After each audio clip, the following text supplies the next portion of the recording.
Hello doctor साहब, मेरा नाम है रूमा गुप्ता और मैं ग्रेजुएट कर चुकी हूँ।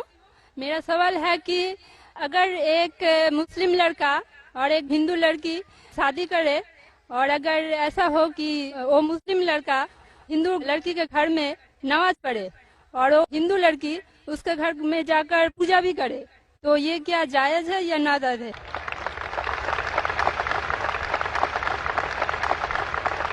बहन का अच्छा सवाल है कि अगर एक मुसलमान लड़का हिंदू लड़की से शादी करता है तो क्या वो मुसलमान लड़का हिंदू के घर में जाके नमाज पढ़ सकता है और क्या वो लड़की मुसलमान के घर में पूजा कर सकती है? नहीं। सबसे पहले कुछ शराइत है हर चीज के। आप अगर गाड़ी रखेंगे और गाड़ी का एक पहिया रखेंगे, साइकिल का एक पहिया रखेंगे, ट्रैक्टर का, तो गाड़ी चलेगी क्या? नहीं चलेगी। या चारों साइकिल कर दो या चारों ट्रैक्टर कर दो। इसीलिए कुरान की आयत है सूरह बकरा की सूरा नंबर 2 आयत नंबर 221 में अल्लाह ताला फरमाते हैं कि आप मुशरिका से शादी नहीं कर सकते जब तक वो ईमान न लाए। मतलब जो गैर मुस्लिम है और शिर्क कर रही है उससे आप शादी नहीं कर सकते जब तक वो ईमान ना लाए।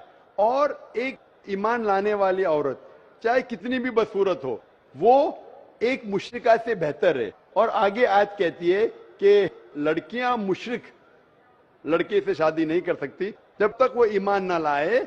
एक मोमिन आदमी चाहे कितना भी बदसूरत हो वो बेहतर है बनिस्बत जो शिर्क करता है।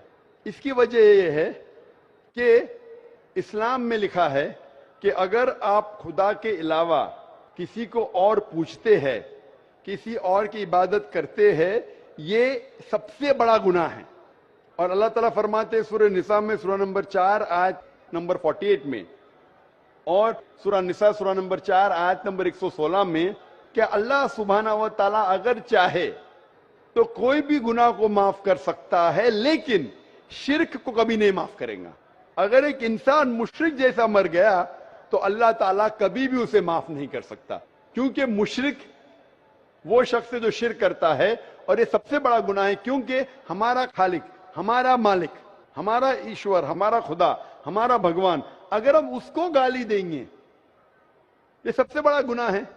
जिसने हमें जिंदगी दी, जिसने ये सारी चीजें हमें दी दुनिया में, अगर हम उसको गाली देंगे, उसके अलावा किसी और की इबादत करेंगे, ये शिर्क हुआ। तो इसीलिए इस्लाम में इजाजत नहीं है कि एक मुस्लिम लड़का या लड़की कोई मुशरिक लड़का या लड़की से शादी करे, ये इजाजत नहीं है। जहां तक के सवाल है क्या एक आम मुसलमान हिंदू घर में नमाज पढ़ सकता है? अगर उसके सामने कोई मूर्ति नहीं है तो नमाज कहां भी पढ़ सकता है अगर जगह साफ है। हमारे रसूल मोहम्मद सल्लल्लाहु अलैहि वसल्लम फरमाते कि सारी दुनिया, सारी धरती मोमिन के लिए मस्जिद है।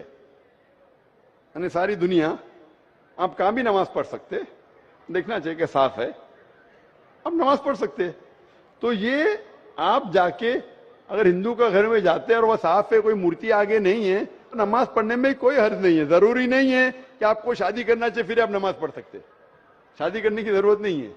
नमाज पढ़ने का अगर साफ जगह है तो कोई हर्ज नहीं। इसीलिए शादी के लिए शर्त है कि दोनों का ईमान हो। और अगर आप हिंदू मजहब पढ़ेंगे तो हिंदू मजहबी किताब में भी यही लिखा है जो मैंने पहले पेश किया, पहला जो सवाल था भाई साहब का, और मैंने कहा कि हिंदू मजहब में भी यही लिखा है, ना तस्य प्रतिमास्ति, उस ईश्वर, उस भगवान, उस खुदा का कोई अक्स नहीं, कोई मूर्ति नहीं, कोई फोटोग्राफ नहीं, कोई पेंटिंग नहीं, कोई पोर्ट्रेट नहीं, कोई आइडल नहीं, कोई स्टैच्यू नहीं। अगर ये मान ले कि कम से कम जो यकसा है हिंदू और इस्लाम के मजहबी किताब में, कम से कम उसके ऊपर अमल करे तो अक्सर हमारे मुश्किलात दूर हो जाएंगी। जो यकसा नहीं है उसको कल डिस्कस कर सकते। और अगर आप तहकीक करते हिंदू मजहब की किताब पढ़ते और इस्लाम मजहब की किताब पढ़ते, दोनों में लिखा है खुदा एक है, दोनों में लिखा है खुदा का कोई अक्स नहीं है, दोनों में लिखा है कि खुदा का कोई बुत नहीं है, दोनों में लिखा है कि खुदा के अलावा किसी और की इबादत नहीं करना चाहिए। دونوں میں لکھا ہے کہ آخری پیغمبر محمد صلی اللہ علیہ وسلم میں دونوں میں لکھا ہے کہ شراب نہیں پینا چاہیے. میں حوالے دے سکتا ہوں اور میں تقریر ایک دیا ہوں, سملیرٹیز بٹوین اسلام اینڈ ہندوازم. اسلام اور ہندوازم میں یکسانیت دونوں کتاب میں. آپ اگر پڑھیں گے قرآن مجید میں سورہ مائدہ سورہ 5 آیت نمبر 90 میں لکھا ہے کہ شراب پینا حرام ہے. اب Manusmriti chapter number 9 verse number 225 پڑھیں گے, اس میں لکھا ہے کہ شراب پینا حرام ہے.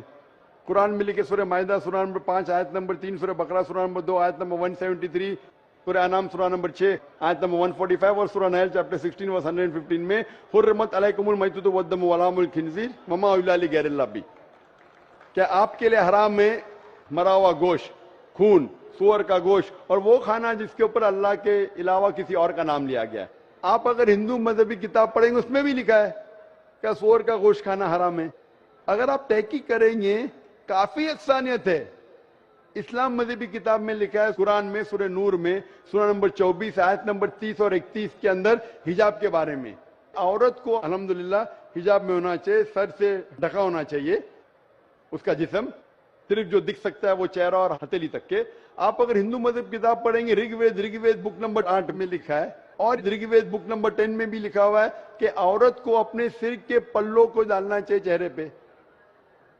رگ وید میں بھی لکھا ہے کہ جب مرد کو دیکھے تو نظر نیچے کرنا چاہیے. یہ قرآن مجید میں لکھا ہے سورہ نور سورہ نمبر 24 آیت نمبر 30 اور 31 کہ جب بھی کوئی خاتون مرد کو دیکھتی ہے جو اس کا شوہر یا قریب رشتہ دار نہیں ہے, اور جب بھی کوئی مرد کوئی عورت کو دیکھتا ہے اور قریب رشتہ دار نہیں ہے تو اسے نظر نیچے کرنا چاہیے. تو اس طریقے سے آپ تحقیق کریں گے جو یکسانیت ہے اس کے اوپر تو عمل کرو. تو یکسانیت ہندو اور اسلام مذہب میں جو مذہبی کتاب میں لکھا ہے, لیکن افسوس کی بات ہے کہ مذہب کے ٹھیکیدار یہ چیز کا ذکر ہی نہیں کرتے. کیوں؟ اسی لیے میں حوالے دیتا ہوں. میں کوئی عالم نہیں ہوں, میں کوئی پنڈت نہیں ہوں, میں اپنے آپ کو طالب علم کہتا ہوں, لیکن میں ہمیشہ حوالہ دیتا ہوں. تو کسی کو بھی شک ہے, کسی کو بھی شبہ ہے تو گھر پہ جا کے چیک کر سکتا ہے, یا انٹرنیٹ پہ جائیے, آپ ٹائپ کرو, وید بھی انٹرنیٹ کے اوپر ہے, قرآن بھی انٹرنیٹ کے اوپر ہے, ٹائپ کرو, ریفرنس ٹائپ کرو, آپ کو حوالہ مل جائے گا. تو اسی لیے گاڑی چلنے کے لیے دونوں کا جو رولز اینڈ ریگولیشن ہے وہی ہونا چاہیے. اسی لیے دونوں لوگ مومن ہونا ضروری ہے.